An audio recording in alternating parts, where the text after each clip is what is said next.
কোচবিহারে আজ পরিবর্তন যাত্রার সূচনা করলেন কেন্দ্রীয় প্রতিমন্ত্রী জিতিন প্রসাদ। উপস্থিত ছিলেন আলিপুরদুয়ারের সাংসদ মনোজ টিগ্গা, জলপাইগুড়ির সাংসদ জয়ন্ত রায় সহ বিজেপির নেতারা।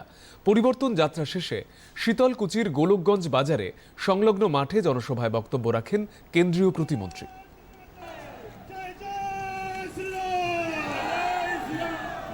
ये प्रदेश सरकार टीएमसी की इन्होंने यही प्रयास किया है वोट बैंक को बचाने की खातिर कि जो हमारा बॉर्डर है इसके पास हम खड़े हैं सरहद के, कि उन लोगों को यहाँ आके वोट बनवा के चुनाव जीतने का जो षड्यंत्र रचा है वो अब मोदी जी और गृह मंत्री अमित शाह जी ने स्वीकार कर लिया है चुनौती को, और किसी कीमत पर भी कोई बाहर का इस देश का घुसपैठिया को वोट का अधिकार नहीं मिलने देंगे।